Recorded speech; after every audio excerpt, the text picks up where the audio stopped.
Samadhi is an ancient Sanskrit word for which there's no modern equivalent. There's a fundamental challenge with making a film about Samadhi. Samadhi points to something that can't be conveyed on the level of mind.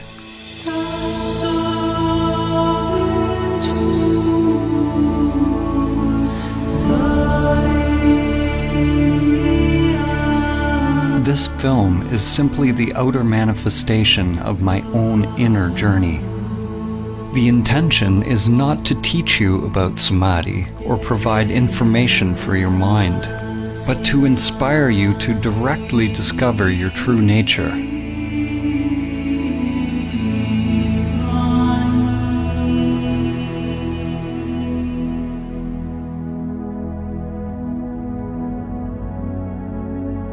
Samadhi is relevant now more than ever. We are at a time in history where we have not only forgotten Samadhi, but we've forgotten what we forgot.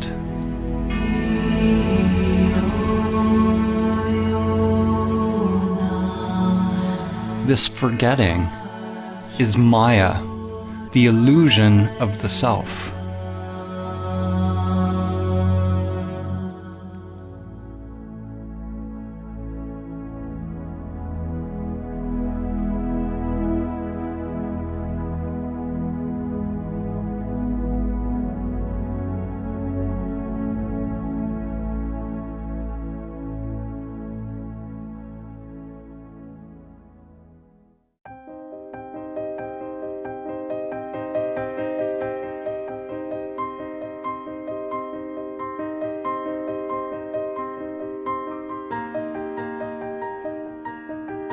As humans, most of us live immersed in our daily lives, with little thought of who we are, why we are here, or where we're going.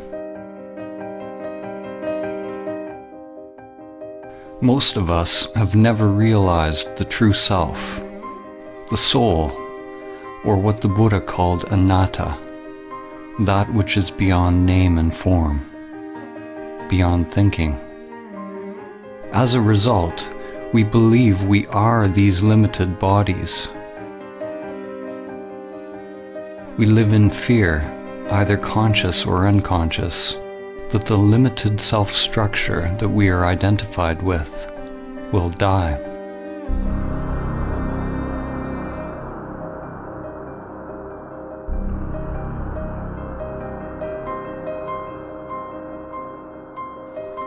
In today's world, the vast majority of people who are engaged in religious or spiritual practices, such as yoga, prayer, meditation, chanting, or any kind of ritual, are practicing techniques which are conditioned, which means they are just part of the ego construct. The seeking and the activity isn't the problem. Thinking you have found the answer in some external form is the problem. Spirituality, in its most common form, is no different than the pathological thinking that is going on everywhere. It is a further agitation of the mind, more human doing as opposed to human being. The ego construct wants more money, more power, more love, more of everything.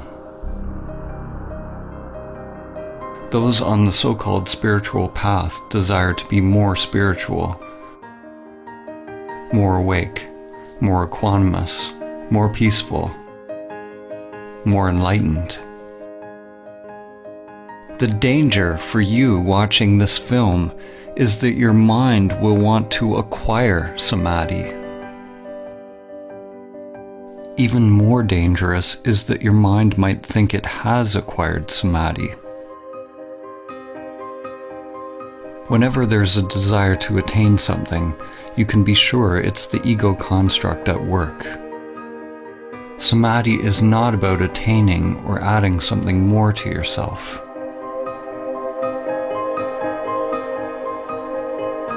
To realize Samadhi is to learn to die before you die.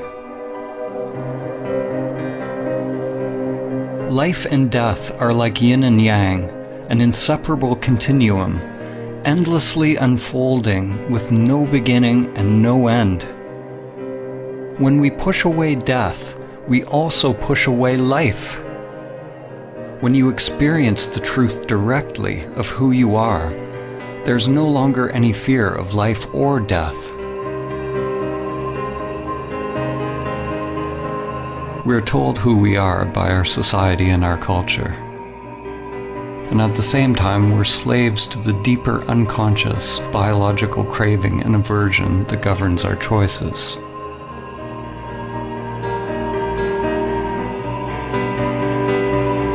The ego construct is nothing more than the impulse to repeat. It's simply the path that energy once took, and the tendency for the energy to take that path again, whether it is positive or negative for the organism.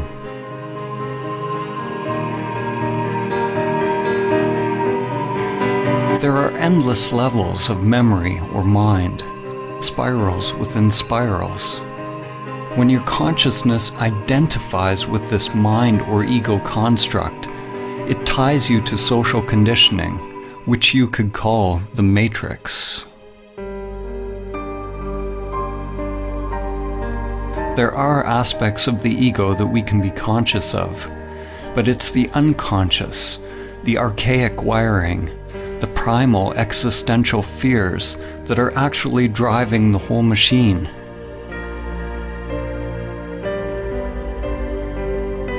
Endless patterns of grasping towards pleasure and avoidance of pain are sublimated into pathological behaviors. Our work, our relationships, our beliefs, our very thoughts, and our whole way of living. Like cattle, most humans live and die in passive subjugation, feeding their lives to the matrix.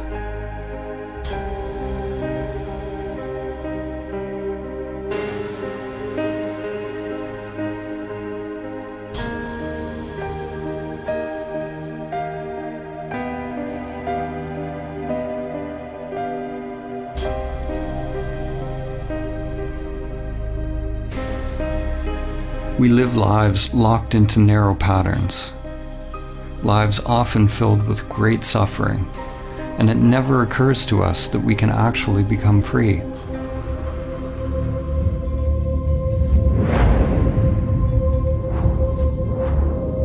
It is possible to let go of the life that has been inherited from the past, to live the one that is waiting to come forth through the inner world.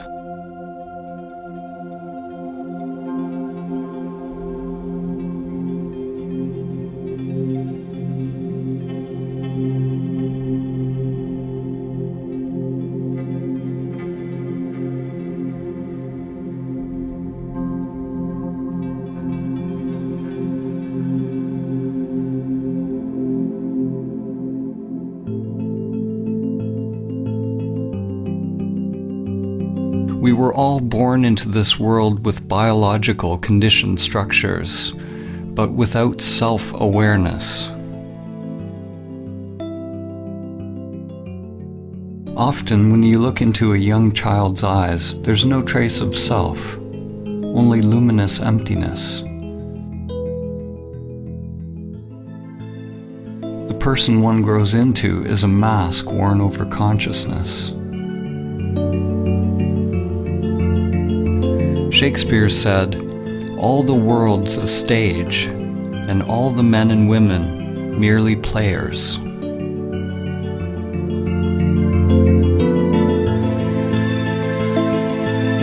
In an awakened individual, consciousness shines through the personality, through the mask.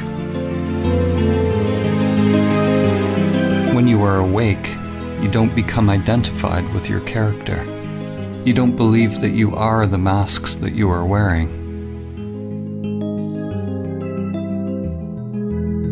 But nor do you give up playing a role.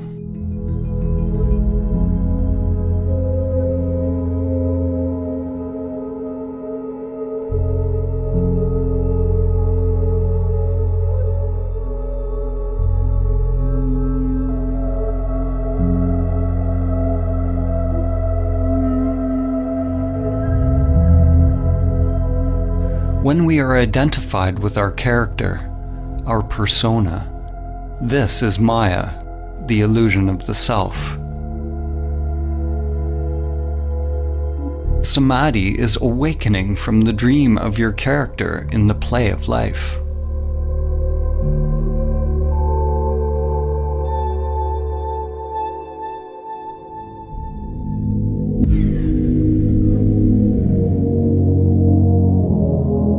"2,400 years after Plato wrote the Republic, humanity is still making its way out of Plato's cave.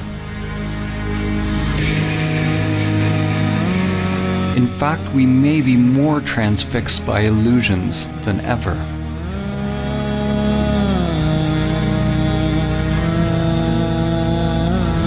Plato had Socrates describe a group of people who lived chained in a cave all their lives, facing a blank wall. All they could see were shadows projected on the wall by the things passing in front of a fire which was behind them. This puppet show became their world. According to Socrates, the shadows were as close as the prisoners would ever get to seeing reality. Even after being told about the outside world, they continued to believe that the shadows were all that is. Even if they suspected there was something more, they were unwilling to leave what was familiar.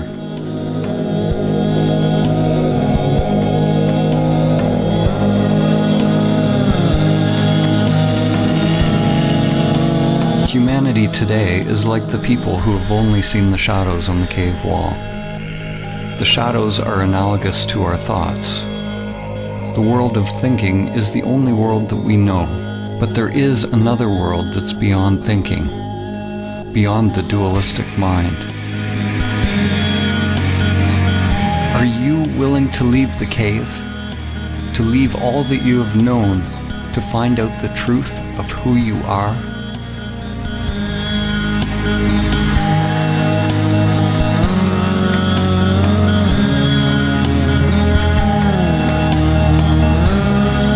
In order to experience Samadhi, it's necessary to turn attention away from the shadows, away from the thoughts, towards the light.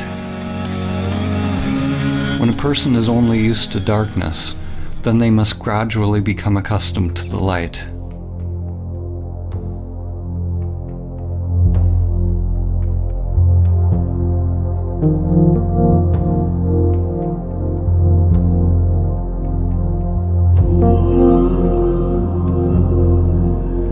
Like acclimatizing to any new paradigm, it takes time and effort, and a willingness to explore the new, as well as shed the old.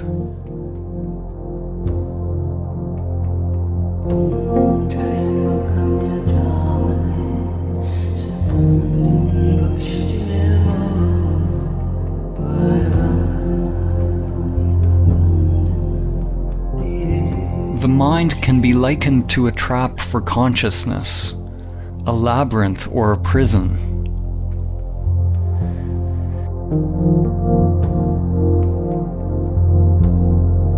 It is not that you are in prison, you are the prison.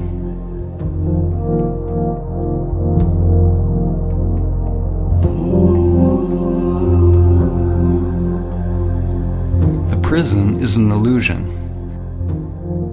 If you are identified with an illusory self, then you are asleep. Once you are aware of the prison, if you fight to get out of the illusion, then you're treating the illusion as if it's real, and you still remain asleep. Except now the dream becomes a nightmare. You'll be chasing and running from shadows forever.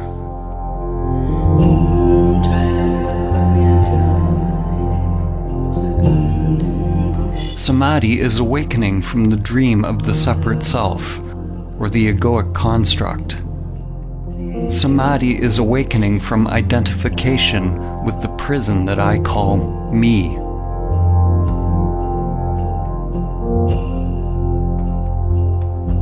You can never actually be free because wherever you go, your prison is there. Awakening is not about getting rid of the mind or the matrix. On the contrary, when you're not identified with it, then you can experience the play of life more fully, enjoying the show as it is, without craving or fear. In the ancient teachings, this was called the divine game of Leela, the game of playing in duality.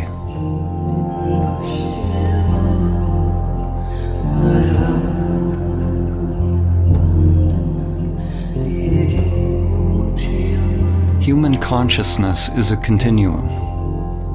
On one extreme, humans are identified with the material self. On the other extreme is Samadhi, the cessation of self. Every step we take on the continuum towards Samadhi brings less suffering. Less suffering does not mean life is free from pain. Samadhi is beyond the duality of pain and pleasure. What it means is that there is less mind, less self creating resistance to whatever unfolds. And that resistance is what creates suffering.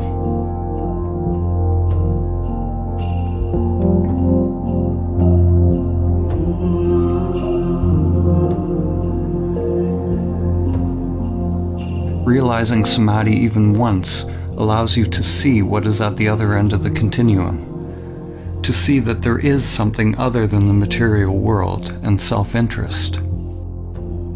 When there is an actual cessation of the self-structure in Samadhi, there is no egoic thought, no self, no duality, yet there is still the I am, anatta, or no self. In that emptiness is the dawn of prajna, or wisdom. The understanding that the immanent self is far beyond the play of duality, beyond the entire continuum. The immanent self is timeless, unchanging, always now. Enlightenment is the merging of the primordial spiral, the ever-changing manifested world, or lotus, in which time unfolds, with your timeless being. Your inner wiring grows like an ever-unfolding flower as you disidentify with the self, becoming a living bridge between the world of time and the timeless.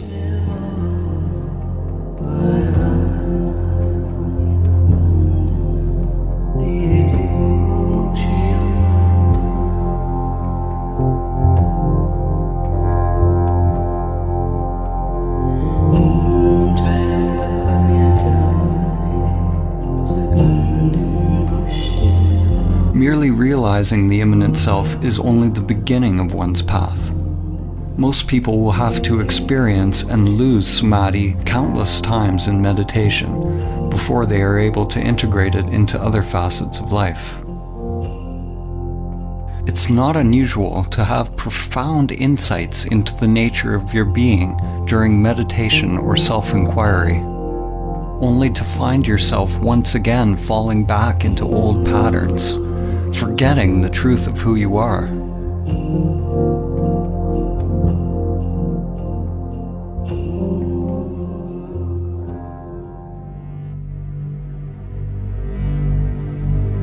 To realize that stillness or emptiness in every facet of life, every facet of one's self, is to become emptiness, dancing as all things.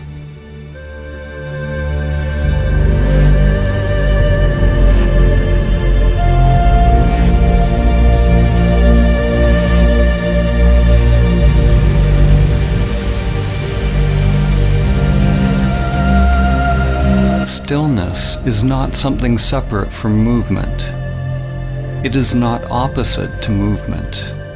In Samadhi, stillness is recognized to be identical with movement.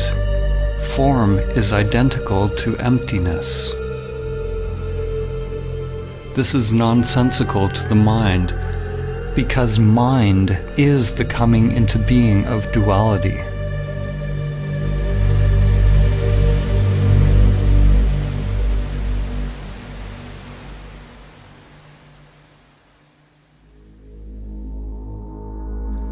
René Descartes, the father of Western philosophy, is famous for the saying, "I think, therefore I am."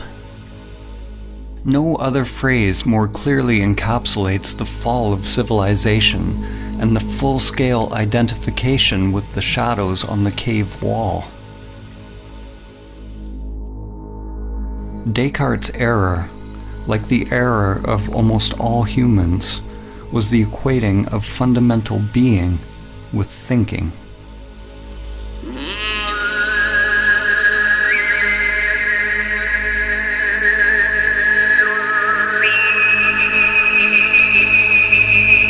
At the beginning of his most famous treatise, Descartes wrote that almost everything can be called into doubt. He can doubt his senses and even his thoughts.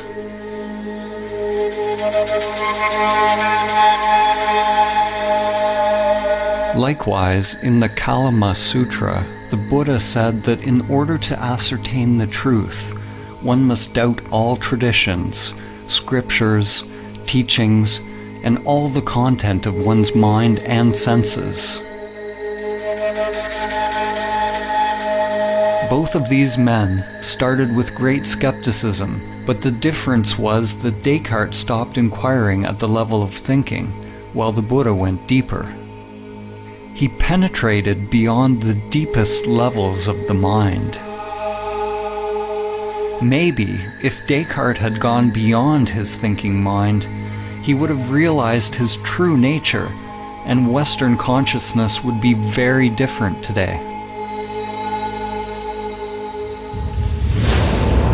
Instead, Descartes described the possibility of an evil demon that could be keeping us under a veil of illusion. Descartes did not recognize this evil demon for what it was.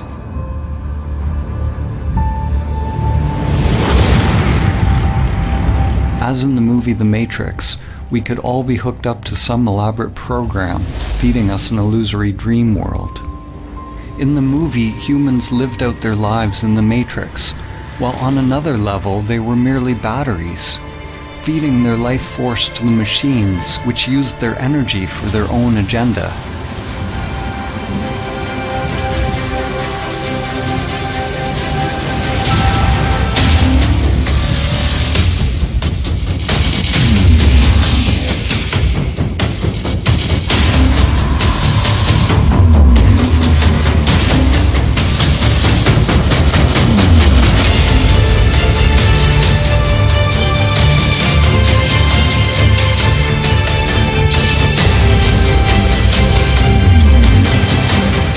Always want to blame something outside themselves for the state of the world or for their own unhappiness, whether it's a person, a particular group or country, religion, or some kind of controlling Illuminati, like Descartes' evil demon or the sentient machines in the Matrix.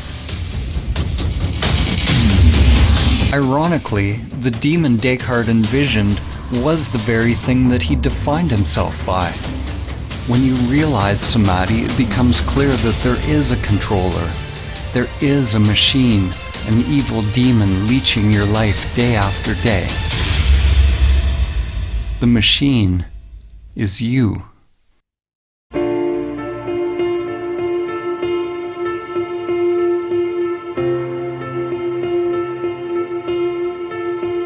Your self-structure is made up of many little conditioned subprograms, or little bosses. One little boss that craves food, another craves money, another status, position, power, sex, intimacy. Another wants consciousness or attention from others. The desires are literally endless and can never be satisfied. We spend a lot of our time and energy decorating our prisons, succumbing to pressures to improve our masks and feeding these little bosses, making them more powerful. Like drug addicts, the more we try to satisfy the little bosses, the more we end up craving.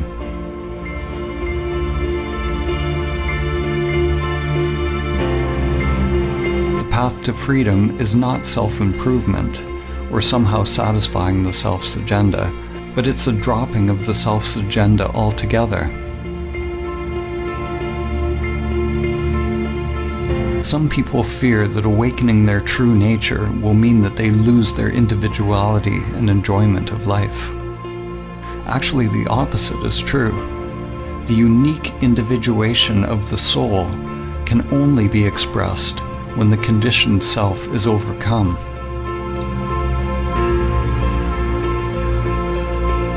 Because we remain asleep in the matrix, most of us never find out what the soul actually wants to express.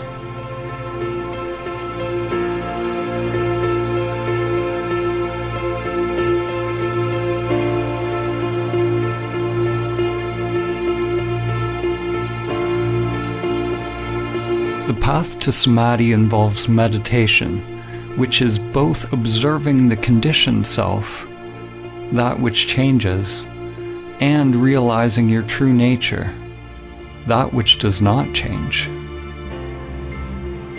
When you come to your still point, the source of your being, then you await further instructions without any insistence on how your outer world has to change. Not my will, but higher will be done.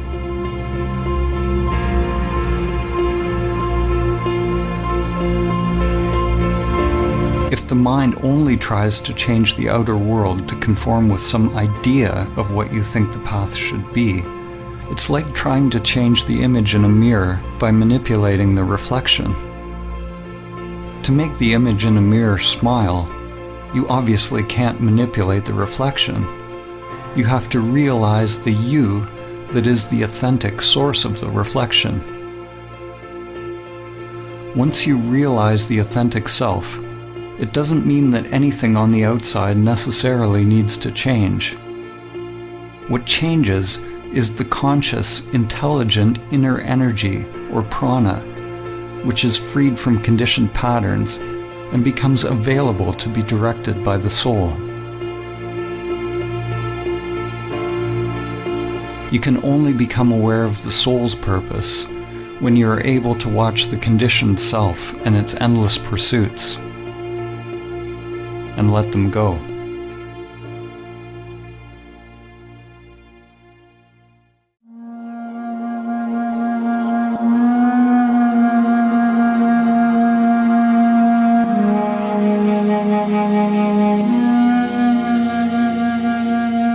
In Greek mythology, it was said that the gods condemned Sisyphus to repeat a meaningless task for all eternity. His task was to endlessly push a boulder up a mountain, only to have it roll down again.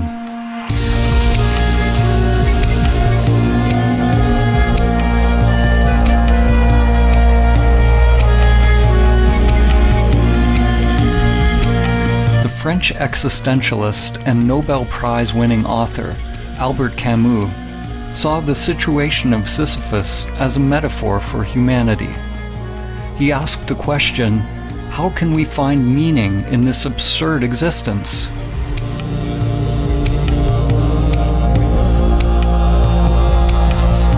As humans, we are toiling endlessly, building for a tomorrow that never arrives. And then we die.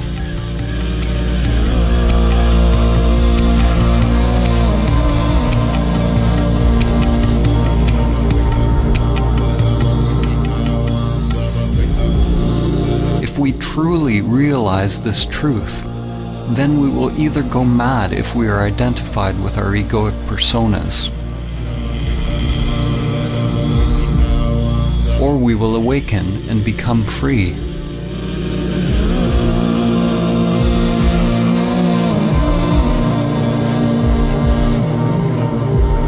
We can never succeed in the outer struggle because it's just a reflection of our inner world.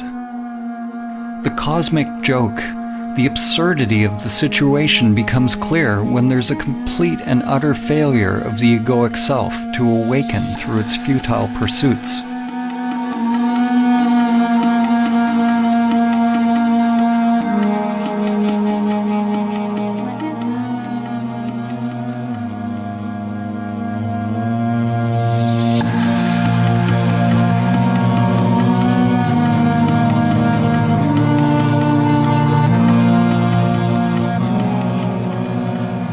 In Zen, there is a saying, before enlightenment, chop wood, carry water. After enlightenment, chop wood, carry water.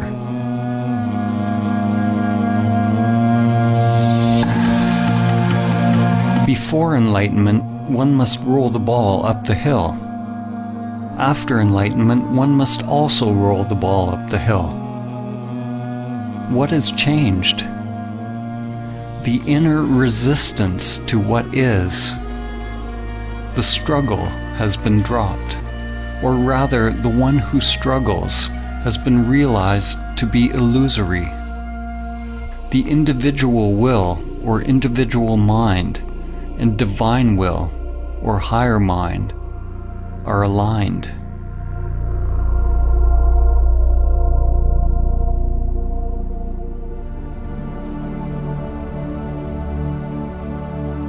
Samadhi is ultimately a dropping of all inner resistance to all changing phenomena without exception.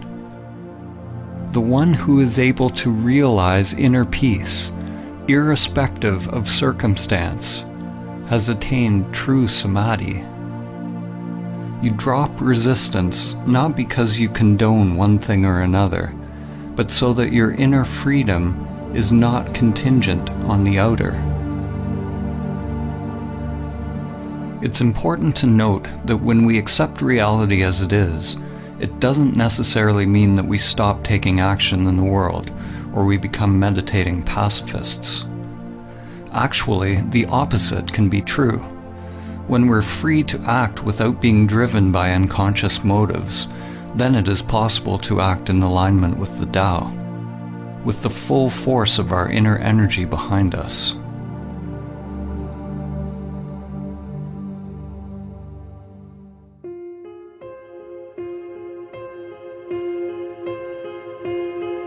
Many will argue that in order to change the world and bring about peace, we need to fight harder against our perceived enemies.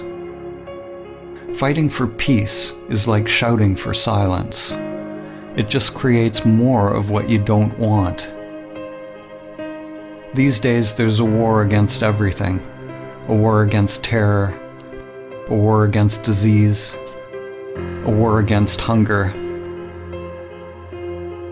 Every war is actually a war against ourselves.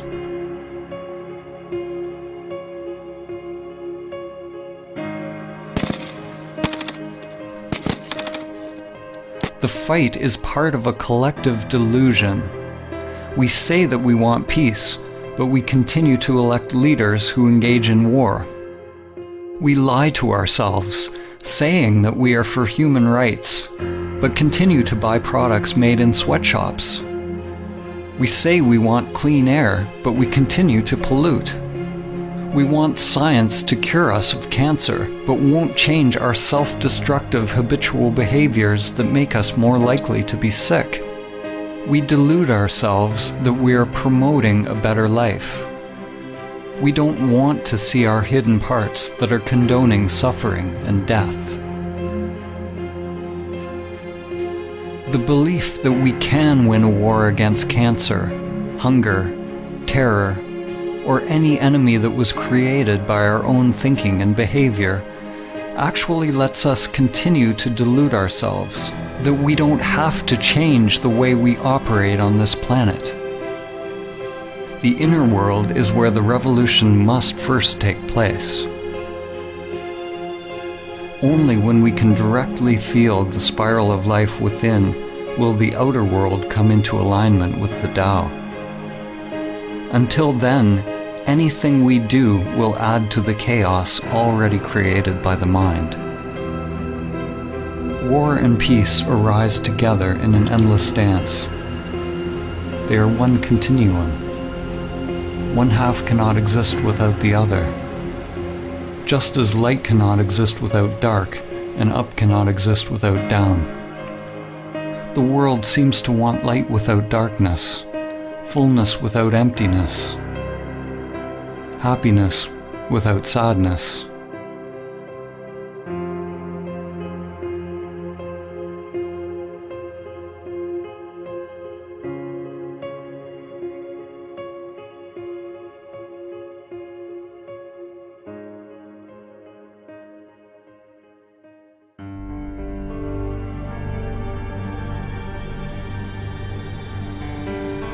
The more the mind gets involved, the more fragmented the world becomes. Every solution that comes from the egoic mind is driven by the idea that there is a problem, and the solution becomes an even greater problem than what it was trying to solve. What you resist persists.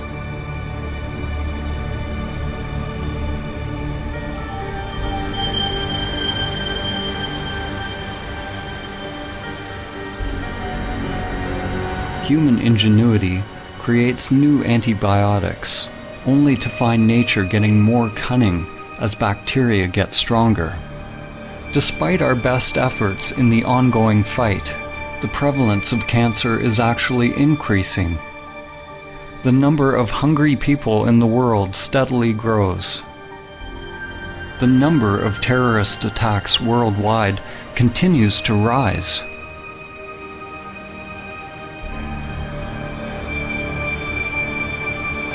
What's wrong with our approach?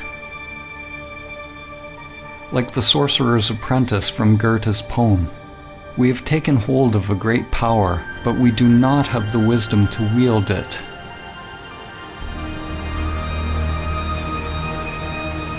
The problem is that we do not understand the tool that we are using. We do not understand the human mind and its proper role and purpose.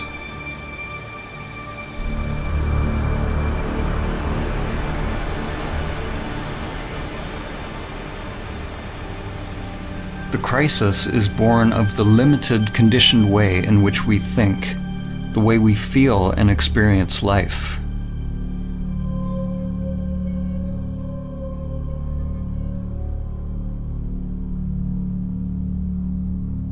Our rationalism has robbed us of our ability to recognize and experience the wisdom of many ancient cultures.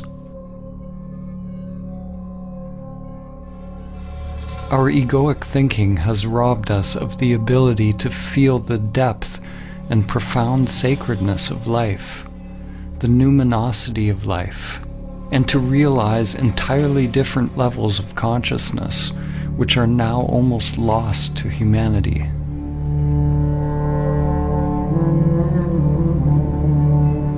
In the ancient Egyptian tradition, netters were archetypal forms whose characteristics could be embodied by those who purified their physical and spiritual bodies in such a way that they were fit to house higher consciousnesses.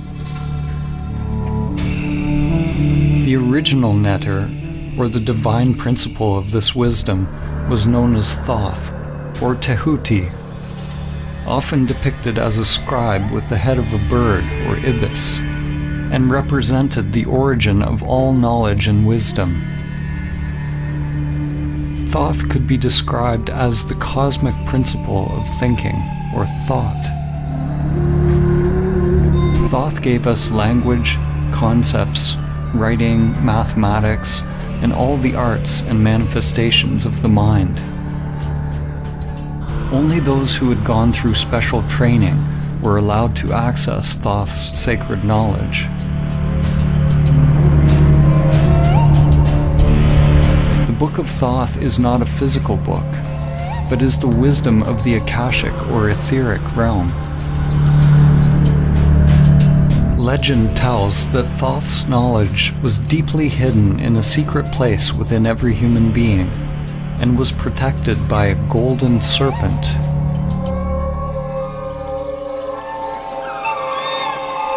The archetypal or perennial myth of the serpent or dragon guarding a treasure is one that permeates many cultures and has been called by names such as Kundalini Shakti, Chi, Holy Spirit, and inner energy. The golden serpent is the egoic construct which is bound in the inner energies, and until it's mastered and overcome, the soul will never be able to attain the true wisdom. It was said that the Book of Thoth brought nothing but suffering to any individual who read it, even though they would find the secrets of the gods themselves and all that is hidden within the stars. What must be understood is that the book brought suffering to any individual who read it, any ego that tried to control it. In the Egyptian tradition, awakened consciousness was represented by Osiris. Without this awakened consciousness, any knowledge or understanding attained by the limited self would be dangerous, disconnected from higher wisdom. The eye of Horus had to be open. The esoteric meaning that we find here is similar to the more familiar story of the fall in the Garden of Eden. The Book of Thoth parallels the tree of knowledge of good and evil, whose fruit Adam and Eve were tempted to eat.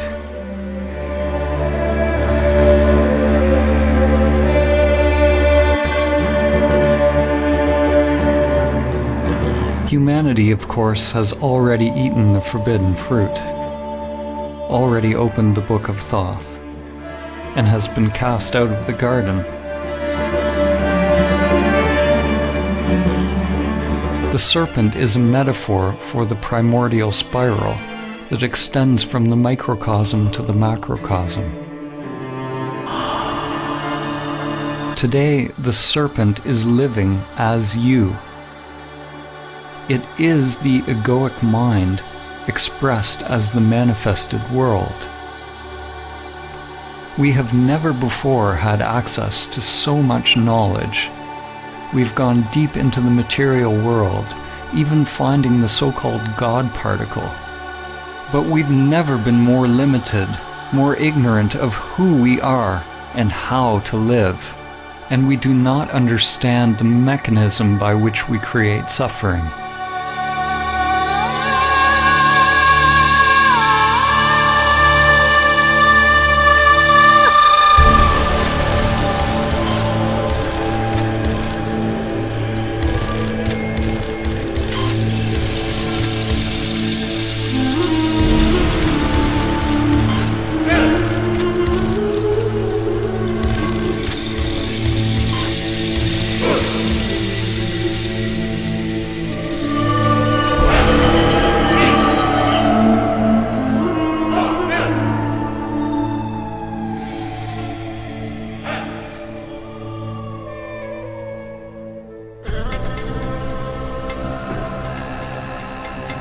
Our thinking has created the world as it is now.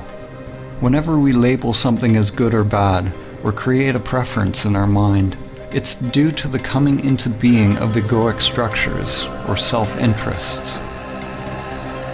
The solution is not to fight for peace or conquer nature, but to simply recognize the truth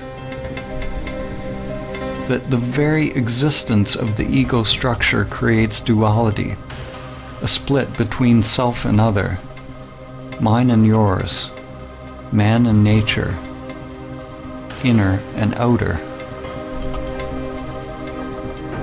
The ego is violence. It requires a barrier, a boundary from the other in order to be. Without the ego, there's no war against anything. There's no hubris. There's no overreaching nature to create profit. These external crises in our world reflect a serious inner crisis. We don't know who we are. We are completely identified with our egoic identities, consumed by fears, and are cut off from our true nature. Races, religions, countries, political affiliations, and any group that we belong to all reinforce our egoic identities. Almost every group that exists on the planet today wants to claim its perspective as true and correct, as we do on an individual level. By claiming the truth as its own, the group perpetuates its own existence, in the same way that an ego or self-structure defines itself against other. Now, more than ever, different realities and polarized belief systems are coexisting on Earth. It is possible for different people to experience completely different thoughts and emotional reactions to the very same external phenomena. In the same way, samsara and nirvana, or heaven and hell, are two different dimensions occupying the very same world. An event that may appear apocalyptic to one person could be seen as a blessing to another. So what is becoming obvious is that your external circumstances don't have to affect your inner world in any particular way. To realize Samadhi is to become a self-propelled wheel, to become autonomous, a universe unto oneself. Your experience of life is not contingent on changing phenomena. An analogy can be made with Metatron's cube. Metatron is mentioned in various ancient Christian, Islamic, and Jewish texts, and is archetypally related to the Egyptian Neter Thoth, as well as Hermes Trismegistus of Greece. Metatron is intimately connected with the Tetragrammaton. The Tetragrammaton is the fundamental geometric pattern, the template or primordial emanation of physical reality, which has been called the Word of God or the Logos. Here we see a two-dimensional representation of the figure, but if you look a certain way, you see a 3D cube. When you see the cube, nothing has changed in the figure, but your mind has added a new dimension to your seeing. Dimensionality, or one's perspective, is simply a matter of becoming habituated to a new way of perceiving the world. Upon realizing Samadhi, we become free of perspective, or free to create new perspectives, because there's no self invested in or attached to a particular viewpoint.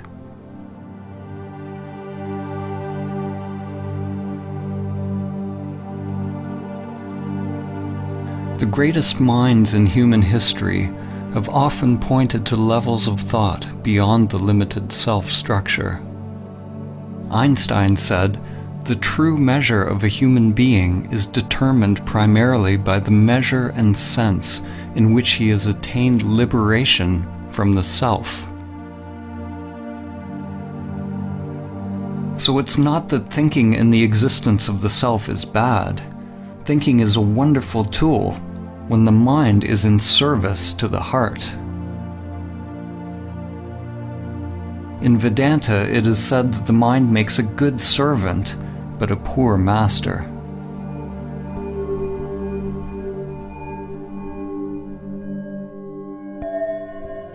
The ego perpetually filters reality through language and labels, and is constantly judging, preferring one thing over another. When the mind and senses are your master, they will create endless suffering, endless craving and aversion, locking us into the matrix of thinking. If you want to realize Samadhi, do not judge your thoughts as good or bad, but find out who you are prior to thought, prior to the senses. When all labels are dropped, then it is possible to see things as they are.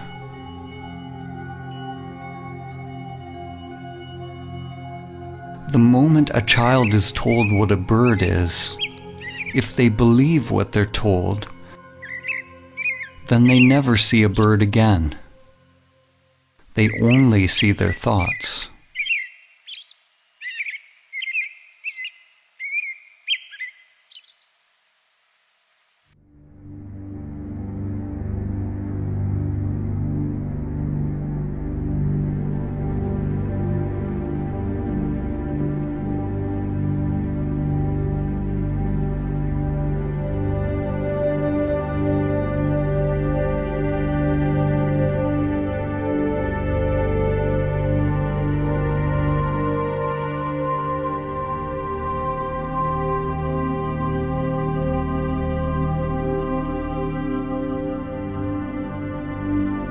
Most people think that they are free, conscious, and awake. But if you believe you are already awake, then why would you do the difficult work to attain what you believe you already have? Before it becomes possible to awaken, it is necessary to accept that you are asleep, living in the matrix. Examine your life honestly without lying to yourself. Are you able to stop your robotic, repetitive life patterns if you want to? Can you stop seeking pleasure and avoiding pain? Are you addicted to certain foods, activities, or pastimes?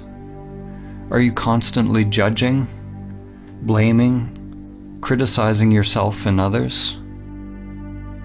Does your mind incessantly seek out stimulus, or are you completely fulfilled just being in silence? Do you react to how people think about you? Are you seeking approval and positive reinforcement? Do you somehow sabotage situations in your life? Most people will experience their lives the same way today as they will tomorrow, and a year from now, and 10 years from now. When you begin to observe your robot-like nature, you become more awake. You begin to recognize the depth of the problem. You are completely and utterly asleep, lost in a dream. Like the inhabitants of Plato's cave, most who hear this truth will not be willing or capable of changing their lives because they are attached to their familiar patterns. We go to great lengths justifying our patterns, burying our heads in the sand rather than facing the truth. We want our saviors, but we are not willing to get up on the cross ourselves. What are you willing to pay to be free? Realize that if you change your inner world, you must be prepared to change the outer life. Your old structure and your old identity must become the dead soil out of which new growth comes.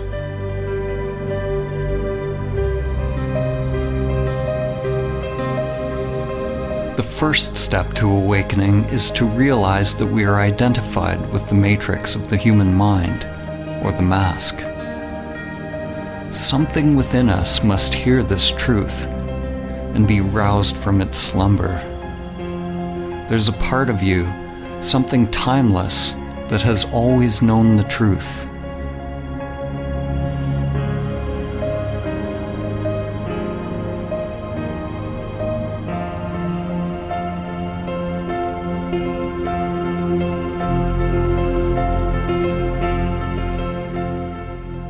The matrix of the mind distracts us, entertains us, keeps us endlessly doing, consuming, grasping, in a cycle of craving and aversion with constantly changing forms, keeping us from the flowering of our consciousness, our evolutionary birthright, which is Samadhi. Pathological thinking is what passes for normal life.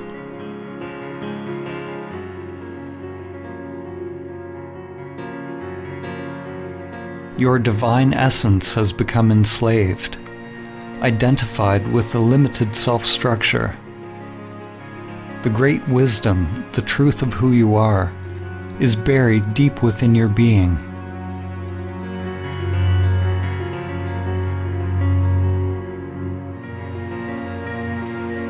J. Krishnamurti said, "It is no measure of one's health to be well adjusted to a profoundly sick society."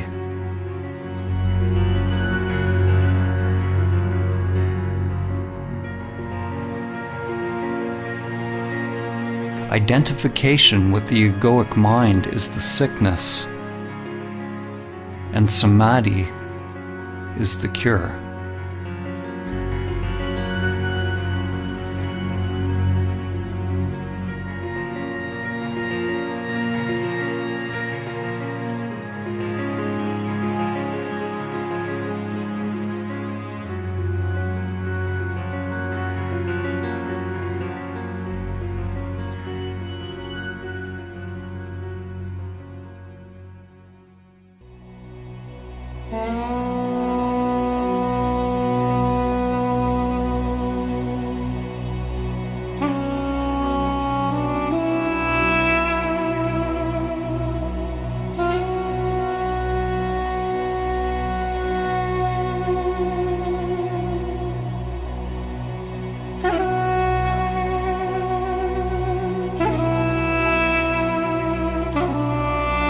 The world's greatest spiritual teachers from ancient to modern times have shared the view that the deepest truth of our being is not the property of one particular religion or spiritual tradition, but can be found within the heart of each person.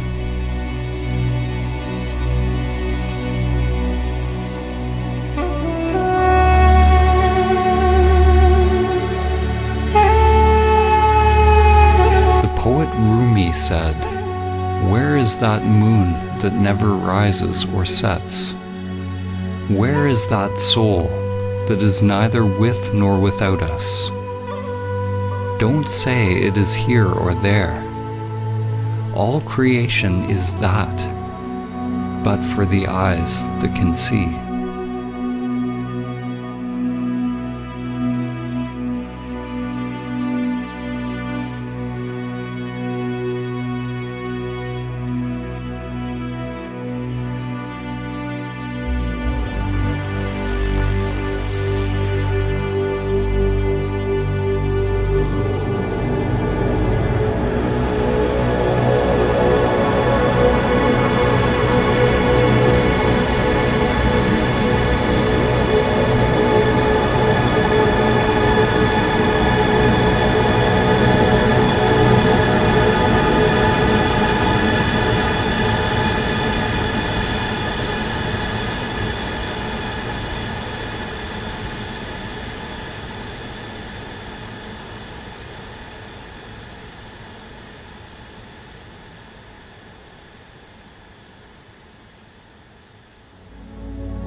In the story of the Tower of Babel, humanity fragmented into countless languages, beliefs, cultures, and interests. Babel means literally the gate of God. The gate is our thinking mind, our conditioned structures. For those who come to realize their true nature, their essence beyond name and form, they are initiated into the great mystery of what lies beyond the gate.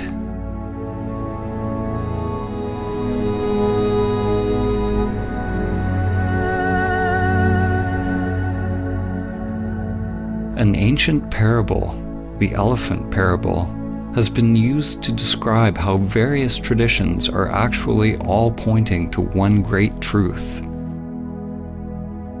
A group of blind people are each touching a different part of an elephant, getting a certain impression of what an elephant is.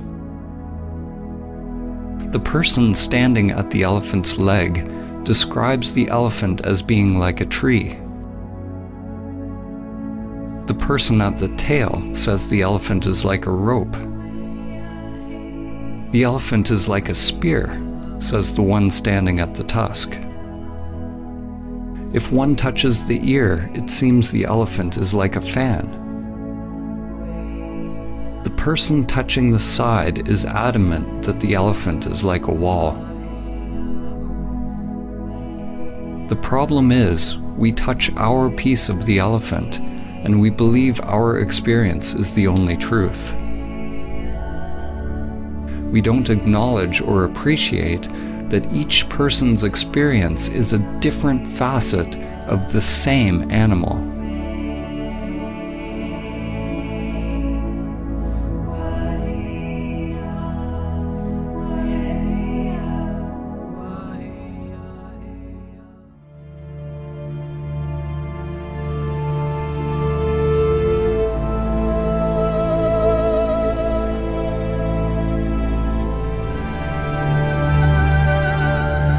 Perennial philosophy is an understanding that all spiritual and religious traditions share a single universal truth, a mystical or transcendent reality upon which foundation all spiritual knowledge and doctrine has grown.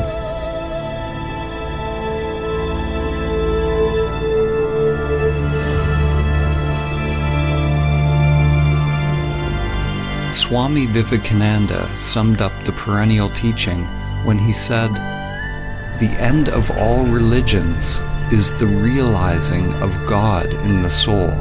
That is the one universal religion." In this film, when we use the word God, it is simply a metaphor for the transcendent, pointing to the great mystery beyond the limited egoic mind. To realize one's true self or immanent self is to realize one's divine nature. Every soul has the potential to manifest a new higher level of consciousness, to awaken from its slumber and its identification with form.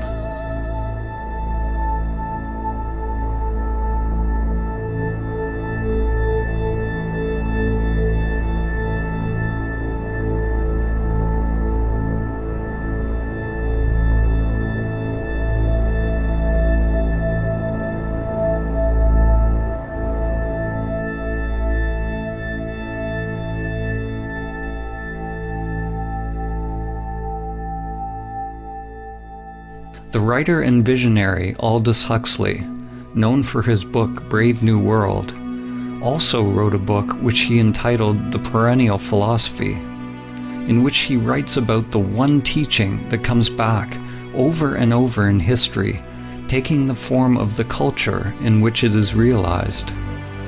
He writes, "The perennial philosophy is expressed most succinctly in the Sanskrit formula, Tat Tvam Asi, that thou art.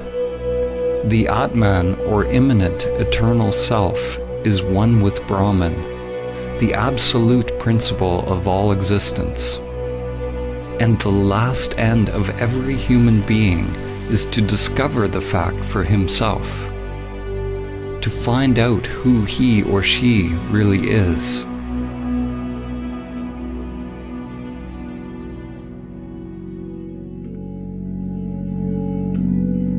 Each tradition is like a facet of a jewel, reflecting a unique perspective of the same truth, while at the same time echoing and illuminating each other. Whatever the language and conceptual framework used, all religions that reflect the perennial teaching have some notion that there is a union with something greater, something beyond us.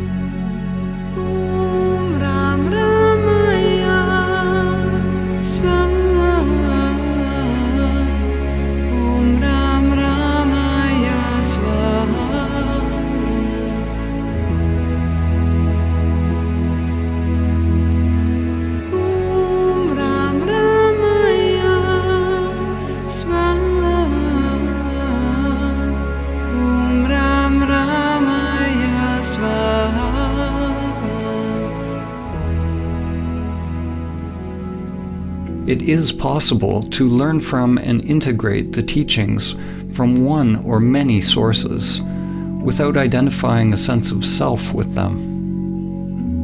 It is said that all true spiritual teachings are simply fingers pointing to the transcendent truth. If we hold on to the dogma, the teaching, for comfort, we will be stunted in our spiritual evolution. To realize truth beyond any concept is letting go of all clinging and attachment. Letting go of all religious concepts.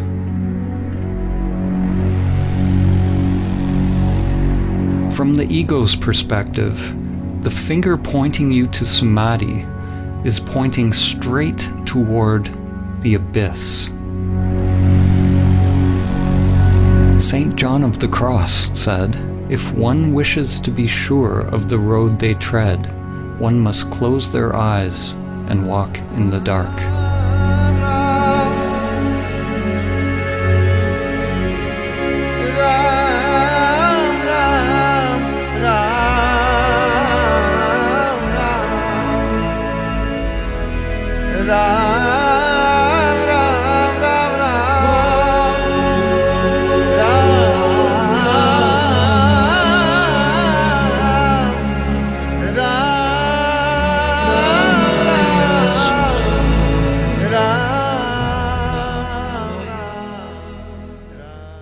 Samadhi begins with a leap into the unknown.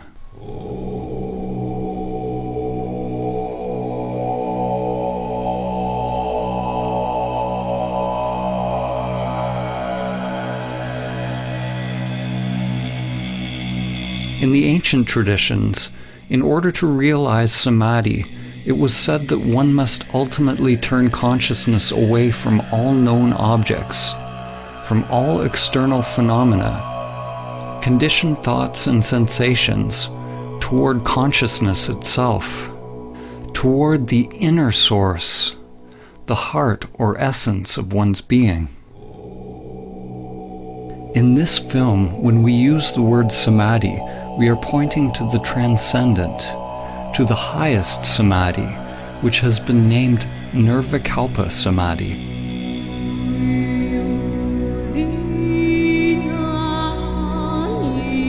In Nirvikalpa Samadhi, there is a cessation of self-activity, of all seeking and doing. We can only speak about what falls away as we approach it, and what reappears when we return from it. There is neither perception nor non-perception, neither thing nor no thing, neither consciousness nor unconsciousness. It is absolute, unfathomable, and inscrutable to the mind.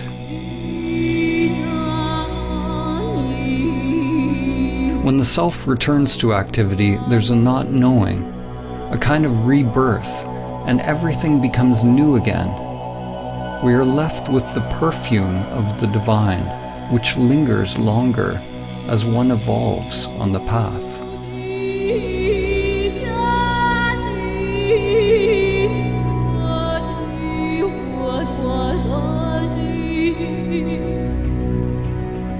There are numerous types of samadhi described in the ancient traditions, and language has created much confusion over the years.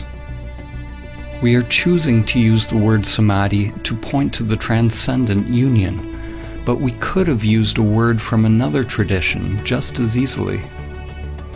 Samadhi is an ancient Sanskrit term, common to the Vedic, Yogic, and Samkhya traditions of India, and has permeated many other spiritual traditions.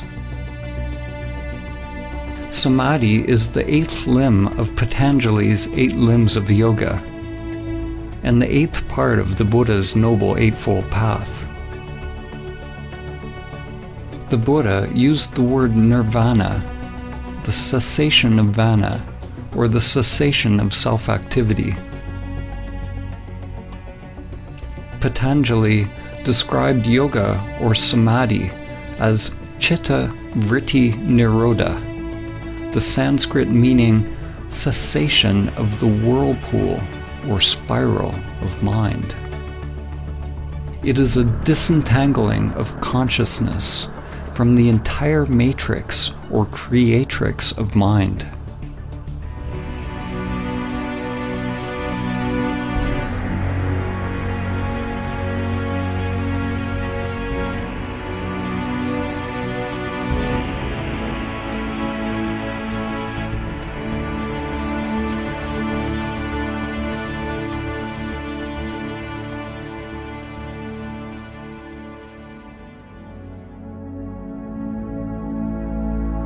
Samadhi does not signify any concept, because to realize it requires a dropping of the conceptual mind. Different religions have used various words to describe the divine union. In fact, the word religion itself means something similar.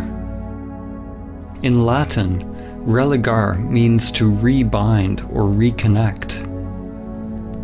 It's a similar meaning to the word yoga, which means to yoke, to unite the worldly with the transcendent.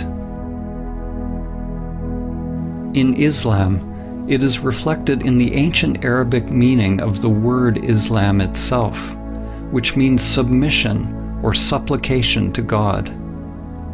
It signifies a total humbling or surrender of the self-structure. Christian mystics, such as Saint Francis of Assisi, Saint Teresa of Avila,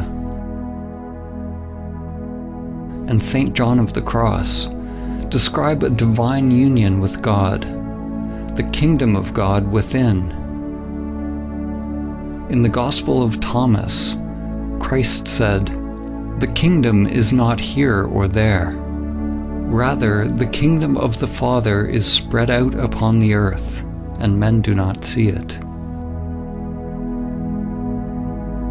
The works of the Greek philosophers Plato, Plotinus, Parmenides, and Heraclitus, when seen through the lens of the perennial teaching, point towards the same wisdom. Plotinus teaches that the greatest human endeavor is to guide the human soul towards the supreme state of perfection and union with the One.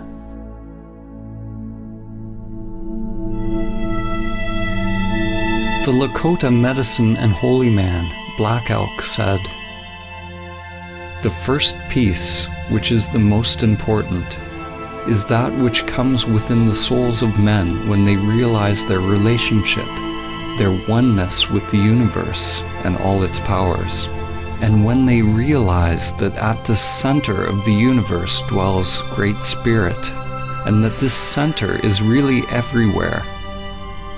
It is within each of us."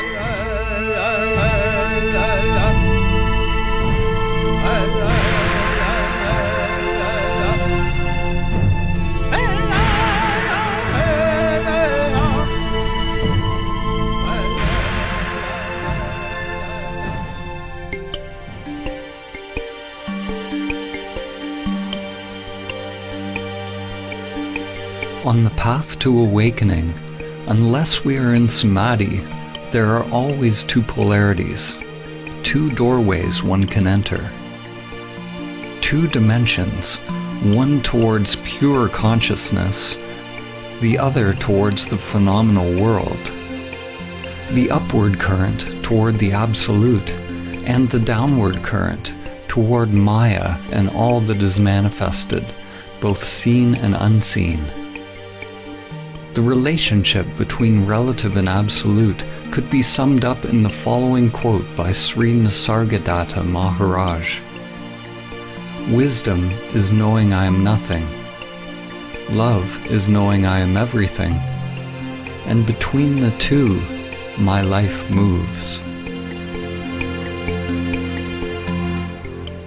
What is born of this union is a new divine consciousness. Something is born out of the marriage or union of these polarities, or the collapse of dualistic identification. Yet what is born is not a thing, and it was never born. Consciousness flowers, creating something new, creating what you could call a perennial trinity. God the Father, the transcendent, unknowable and changeless, is united with the divine feminine, which is everything that changes.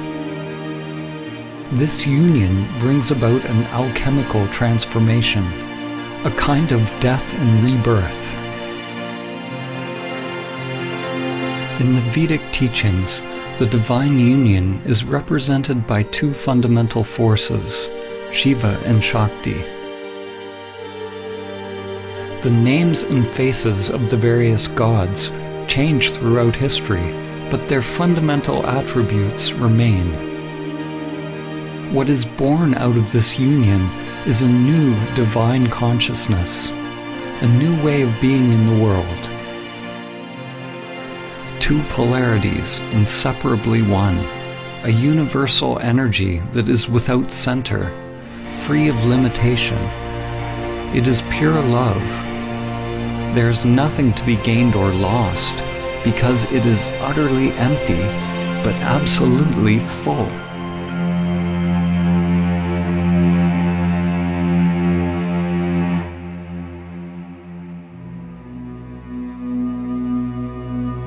Whether it is the mystery schools of Mesopotamia, the spiritual traditions of the Babylonians and Assyrians, religions of ancient Egypt, Nubian and Kemetic cultures of ancient Africa, the shamanic and native traditions around the world, the mysticism of ancient Greece, the Gnostics, the non-dualists, the Buddhists, the Taoists, Jews, Zoroastrians, Jains, Muslims, or Christians, one finds that their common link is their highest spiritual insights have allowed their adherents to realize Samadhi.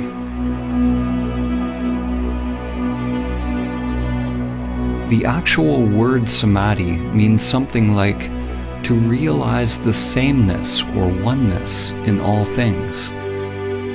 It means union. It is uniting all aspects of yourself. But do not mistake intellectual understanding for the actual realization of Samadhi. It is your stillness, your emptiness, that unites all levels of the spiral of life.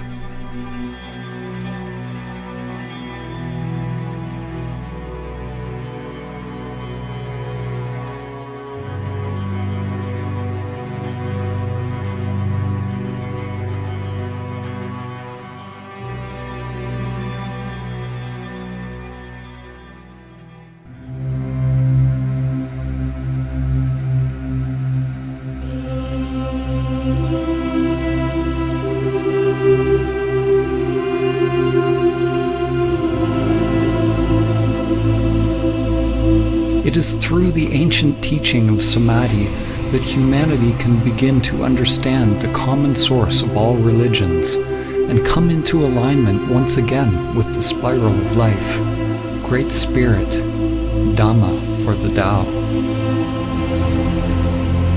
The spiral is the bridge that extends from the microcosm to the macrocosm. From your DNA to the inner lotus of energy that extends through the chakras, to the spiral arms of galaxies. Every level of soul is expressed through the spiral as ever-evolving branches, living, exploring. True Samadhi is realizing the emptiness of all levels of self, all sheaths of the soul. The spiral is the endless play of duality and the cycle of life and death. At times, we forget our connection to the Source.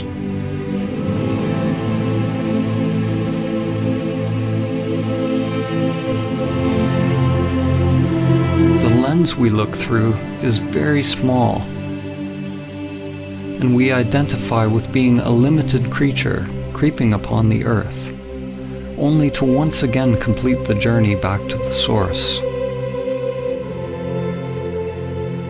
to the center that is everywhere.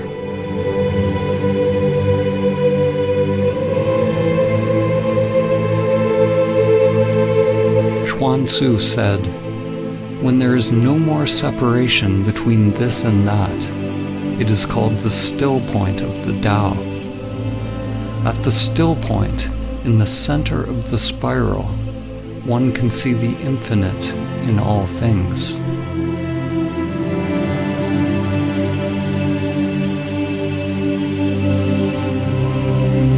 The ancient mantra Om Mani Padme Hum has a poetic meaning. One awakens or realizes the jewel within the lotus. Your true nature awakens within the soul, within the world, as the world.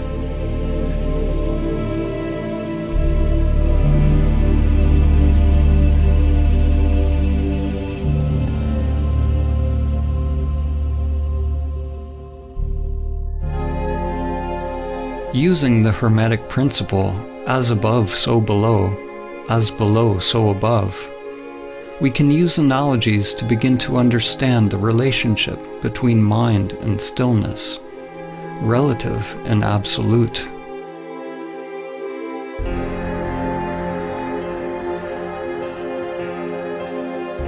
A way to begin to grasp the non-conceptual nature of Samadhi is to use the analogy of the black hole.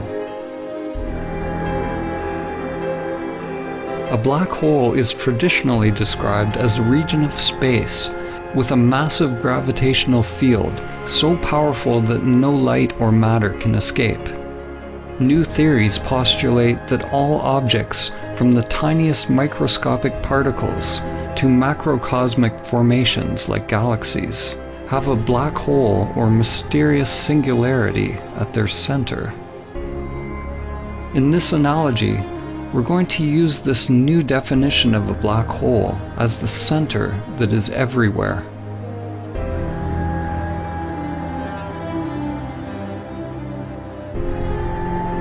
In Zen, there are many poems and koans that bring us face to face with the gateless gate. One must pass the gateless gate to realize Samadhi.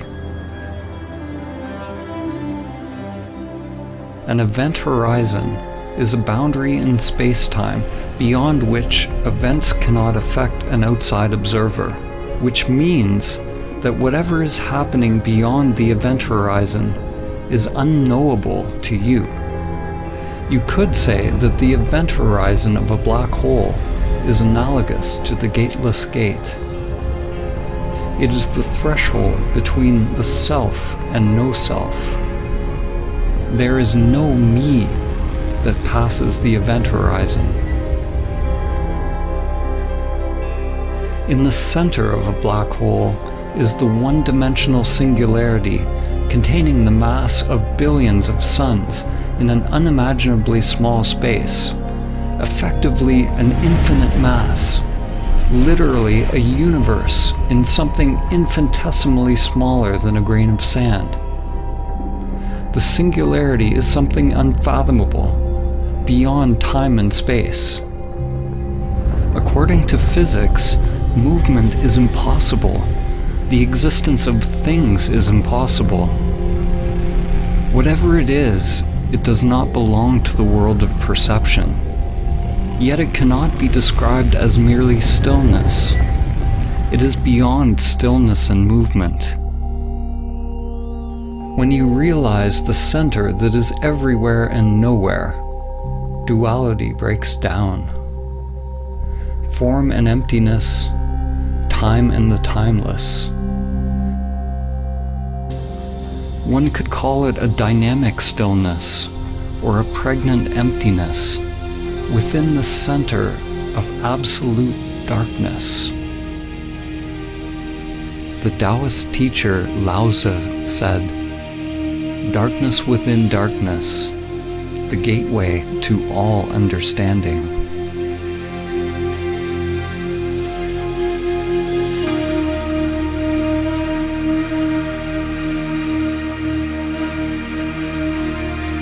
The writer and comparative mythologist Joseph Campbell describes a recurring symbol, part of the perennial philosophy which he calls the axis mundi, the central point or the highest mountain, the pole around which all revolves, the point where stillness and movement are together.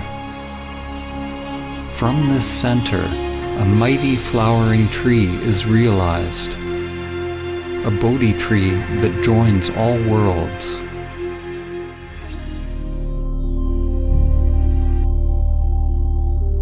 Just as a sun gets sucked into a black hole, when you approach the great reality, your life starts to revolve around it, and you begin to disappear.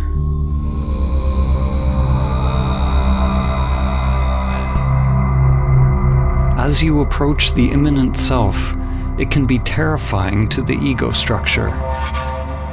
The guardians of the gate are there to test those on their journey. One must be willing to face one's greatest fears, and at the same time accept one's inherent power, to bring light to the unconscious terrors and the hidden beauty within. If your mind is not moved, if there is no self reacting, then all phenomena produced by the unconscious arises and passes away. This is the point in the spiritual journey where faith is most needed. What do we mean by faith? Faith is not the same as belief. Belief is accepting something on the level of mind to bring comfort and assurance. Belief is the mind's way of labeling or controlling experience. Faith is actually the opposite. Faith is staying in the place of complete not knowing, accepting whatever arises from the unconscious. Faith is surrendering to the pull of the singularity, to the dissolving or dismantling of the self in order to pass the gateless gate.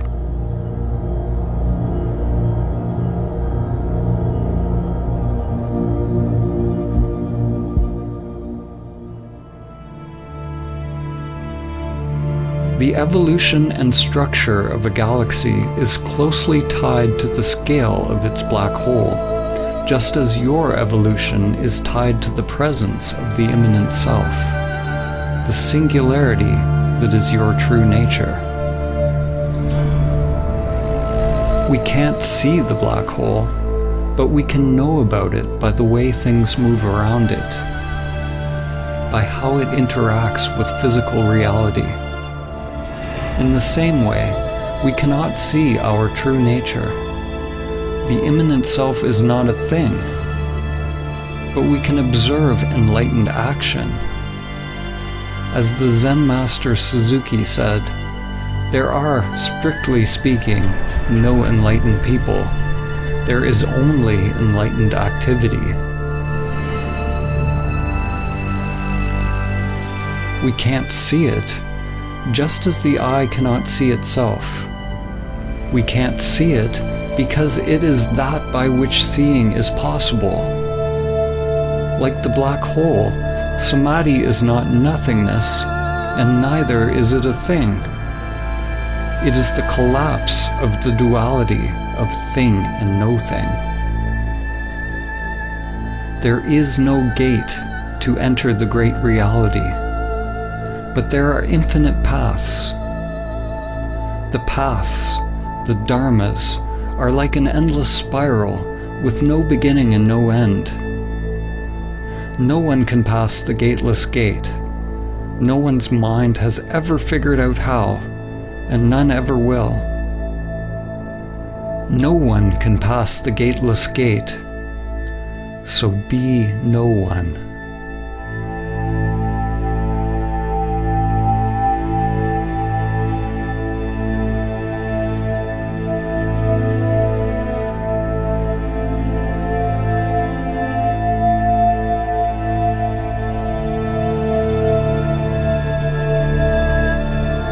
Samadhi is the pathless path, the golden key. It is the end of our identification with the self-structures that separate our inner and outer worlds.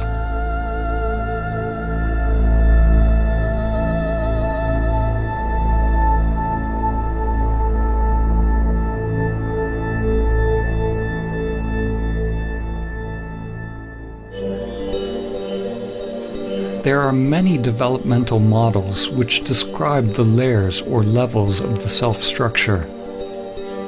We will use an example which is very ancient. In the Upanishads, the sheaths which cover the Atman or soul are called koshas.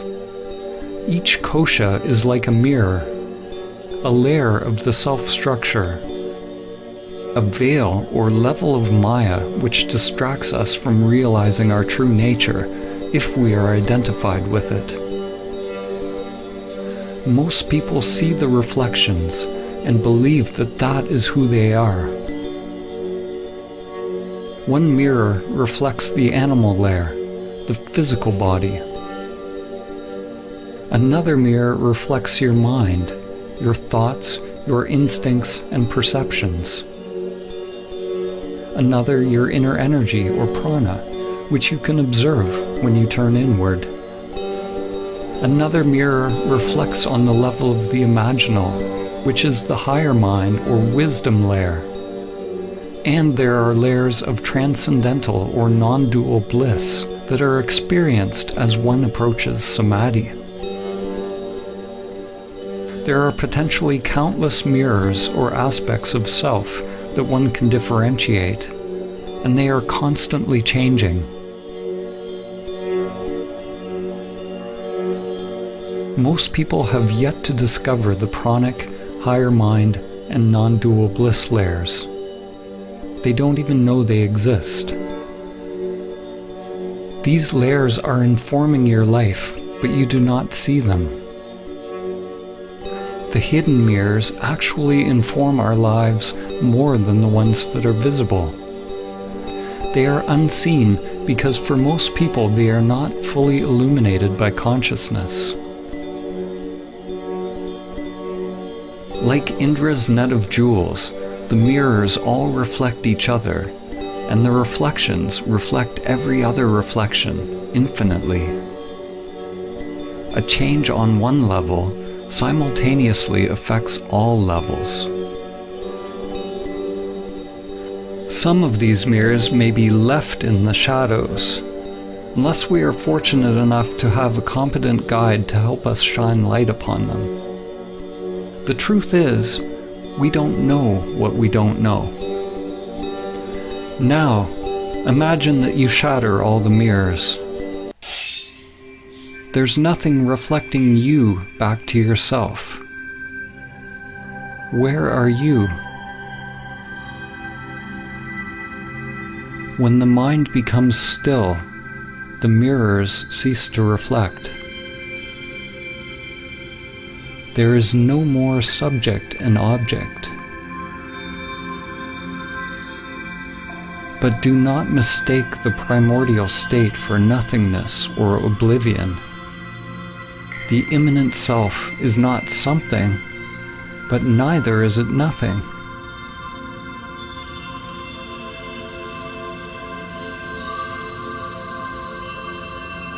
This source is not a thing.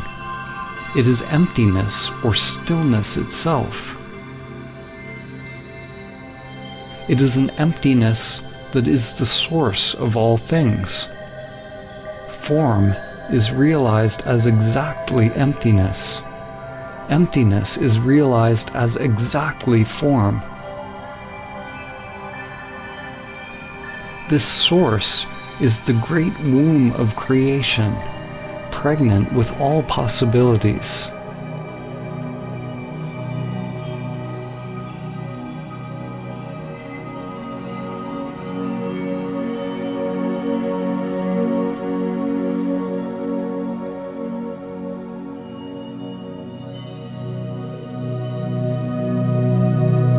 Samadhi is the awakening of impersonal consciousness. Just as when you are having a dream, upon awakening you realize that everything in the dream was just in your mind. Upon realizing Samadhi, it is realized that everything in this world is happening within levels upon levels of energy and consciousness. It is all mirrors within mirrors, dreams within dreams. The you that you think you are is both the dream and the dreamer.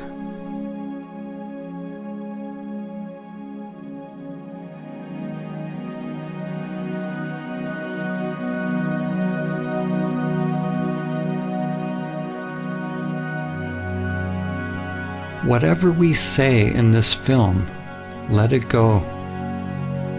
Don't capture it with the mind. The soul is dreaming the dream of you. The dream is everything that is changing, but it is possible to realize the changeless.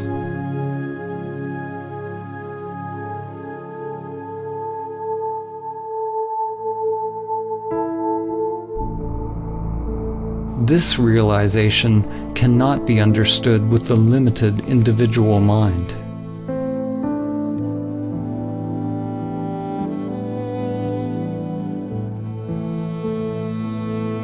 When we return from Nirvikalpa Samadhi, the mirrors begin to reflect again, and it is realized that the world you now think you are living in is actually you. Not the limited you, which is only a temporary reflection, but you are aware of your true nature as the source of all that is. This dawning of higher wisdom, the embryo, prajna, or gnosis, is what is born out of Samadhi. According to the book of Job, Hokmah, or wisdom, comes from nothingness. This point of wisdom is both infinitely small and yet encompasses the whole of being, but it remains incomprehensible until it is given shape and form in the palace of mirrors, called Bina, the womb carved out by higher wisdom, which gives shape to the embryonic spirit of God. Bushmaya Ned Kadashmak Tiete Malkutak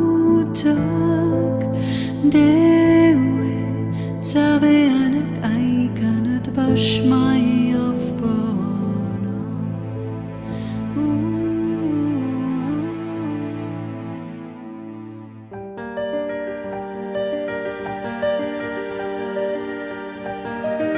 The existence of the mirrors, or the mind's existence, is not a problem. On the contrary, the error or aberration of human perception is that we identify ourselves with it. This illusion that we are the limited self is Maya. The yogic teachings say that to realize Samadhi, one must observe the meditation object until it disappears. Until you disappear into it, or it into you. Although the language in the various traditions is dissimilar, at their root they all point towards a cessation of self-identification and self-centered activity. The Buddha always taught in negative terms. He taught to investigate directly into the working of the self-structure. He didn't say what Samadhi was, except that it was the end of suffering. In Advaita Vedanta, there's a term, neti-neti, which means not this, not that. People on the path to self-realization inquire into their true nature, or the nature of Brahman, by first discovering what they are not.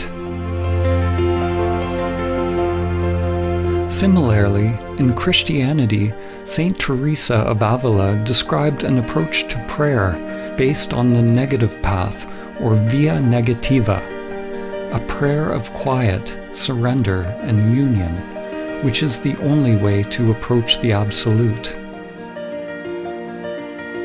Through this gradual process of stripping away, one drops anything that is not permanent, anything that is changing. The mind, the ego construct, and all phenomena, including the hidden layers of self. The unconscious must become transparent in order to reflect the one source. If there is some deep knowing or some self operating in the unconscious, then our lives remain locked into a labyrinth of hidden patterns that comprise the undiscovered self.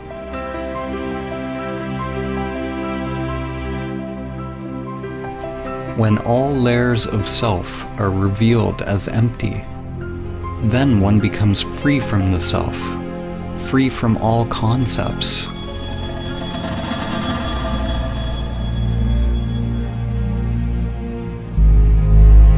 A turning point in your evolution is when you realize you don't know who you are. Who experiences the breath? Who experiences the taste?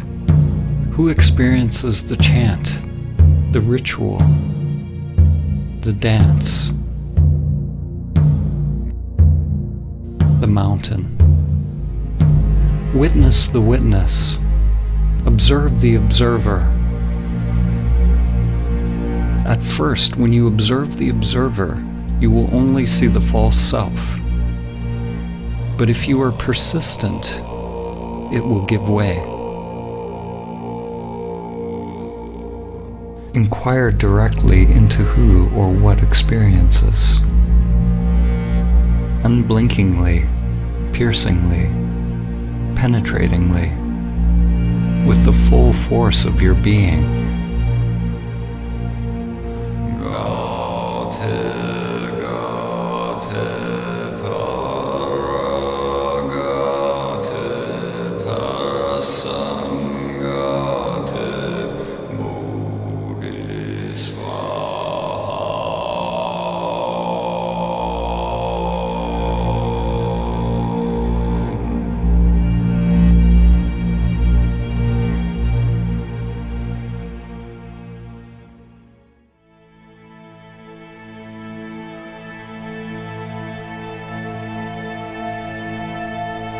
There is no self that awakens. There is no you that awakens. What you are awakening from is the illusion of the separate self, from the dream of a limited you.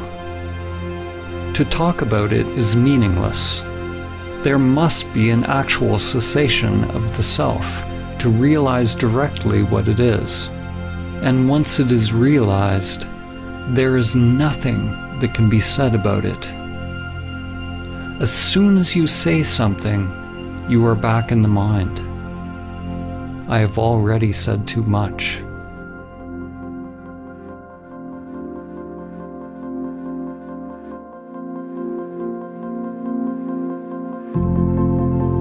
We normally have 3 states of consciousness: waking, dreaming, and deep sleep.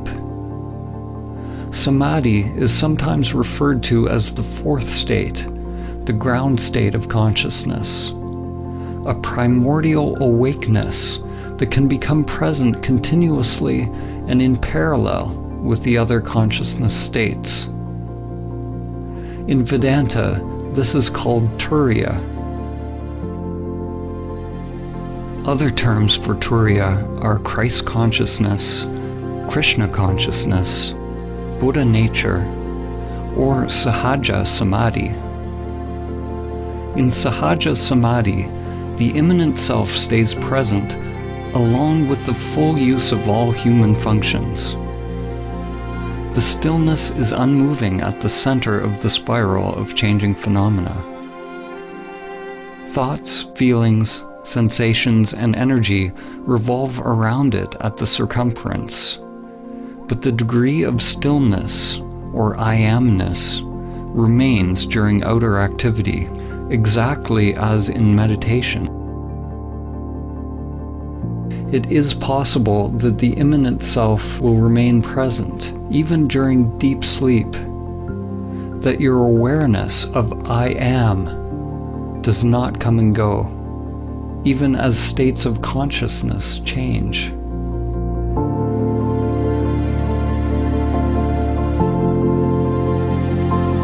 This is yogic sleep.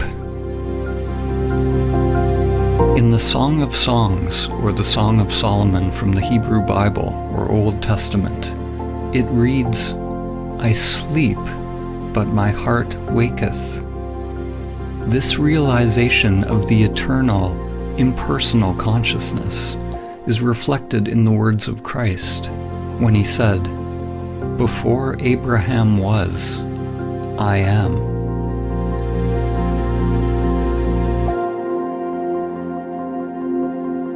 One consciousness that shines through countless faces, countless forms.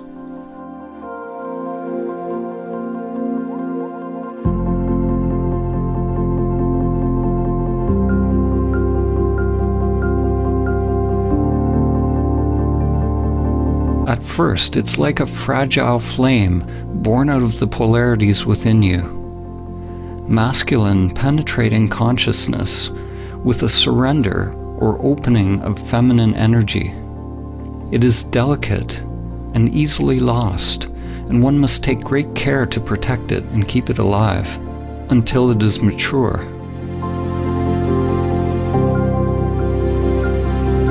Samadhi is simultaneously a timeless state of consciousness and a stage in an unfolding development process, something organic and growing in time.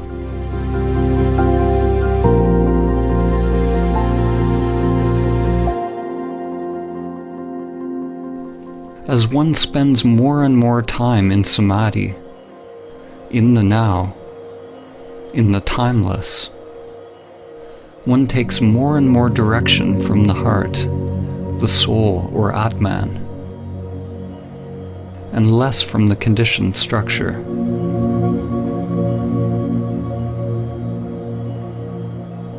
This is how one becomes free of the lower mind, free of pathological thinking.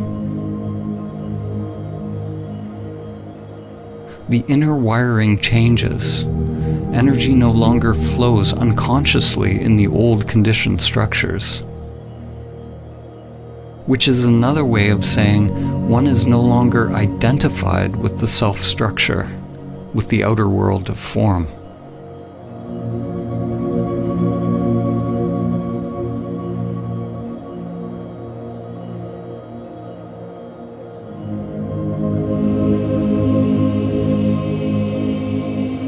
To realize Samadhi requires an effort so great that it becomes a total surrender of oneself, and a surrender so encompassing that it is a complete effort of one's being, all of one's energy.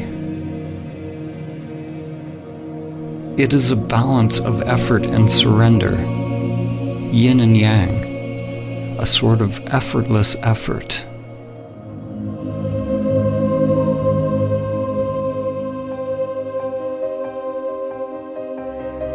The Indian mystic and yogi Paramahamsa Ramakrishna said, "Do not seek illumination unless you seek it as one whose hair is on fire seeks a pond. You seek it with your whole being. During one's ego-transcending practice, it takes great courage, vigilance, and perseverance to keep the embryo alive. To not fall back into the patterns of the world. It takes a willingness to go against the current, against the inexorable crush of the matrix and the grinding wheels of samsara. Every breath, every thought, every action must be for realizing the source. Samadhi is not realized by effort, nor is it effort.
How can we use words and images to convey stillness?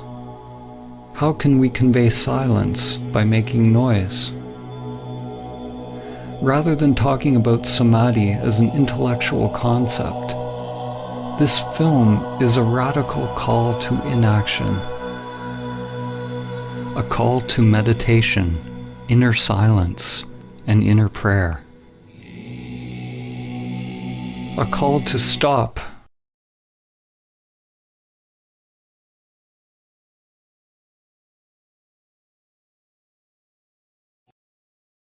Stop everything that is driven by the pathological, egoic mind. Be still and know.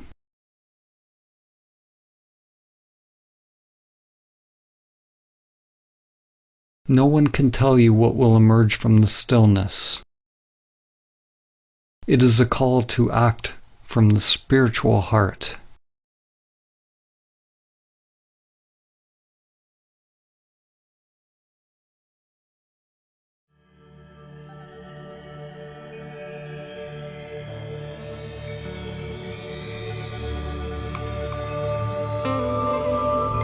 It's like remembering something ancient. The soul wakes up and remembers itself. It has been a sleeping passenger, but now the emptiness awakens and realizes itself as all things.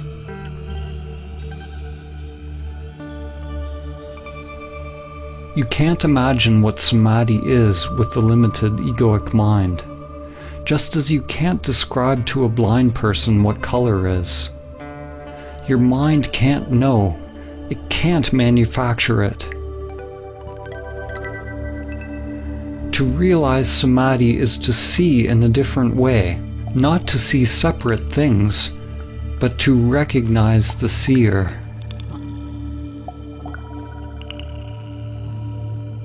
Saint Francis of Assisi said, "What you are looking for is what is looking." Once you have seen the moon, you can recognize it in every reflection.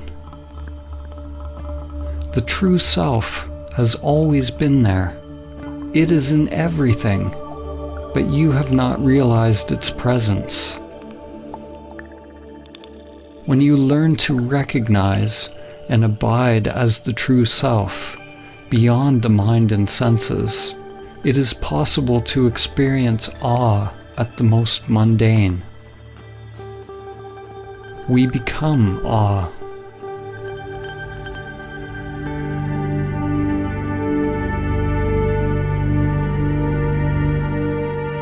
Do not try to be free of desires, because wanting to be free of desires is a desire. You can't try to be still, because your very effort is movement. Realize the stillness that is always already present. Be the stillness and know. When all preferences are dropped, the source will be revealed. But do not cling even to the source. The great reality, Tao, is not one, not two. Ramana Maharshi said, "The self is only one. If it is limited, it is the ego. If unlimited, it is infinite and the great reality."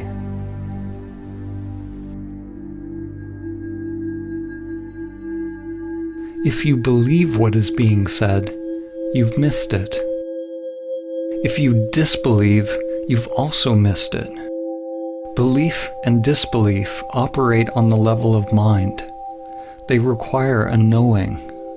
But if you enter into your own investigation, examining all of the aspects of your own being, finding out who is doing the investigating, if you're willing to live by the principle, not my will, but higher will be done, if you're willing to travel beyond all knowing, then you may realize what I've attempted to point towards. Only then will you taste for yourself the profound mystery and beauty of simply existing. There is another possibility for life. There is something sacred, unfathomable, that can be discovered in the still depths of your being, beyond concepts, beyond dogmas, beyond conditioned activity and all preferences. It is not acquired by techniques, rituals, or practices. There is no how to get it. There's no system. There's no way to the way.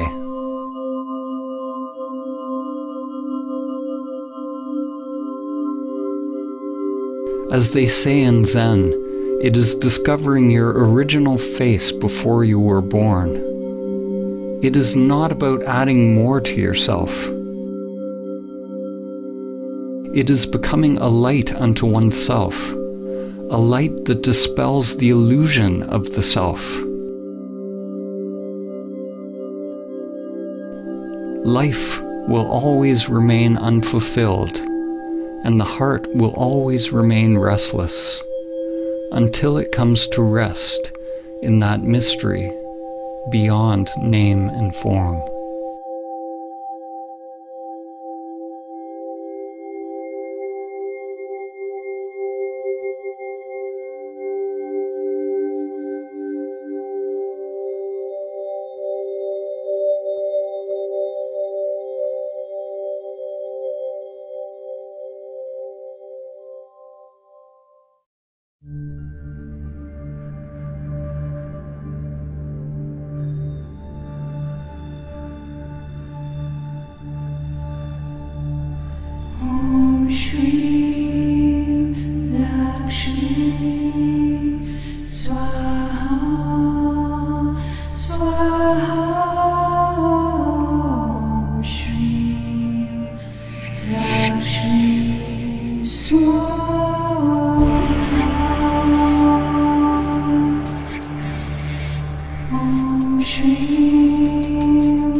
Om Shri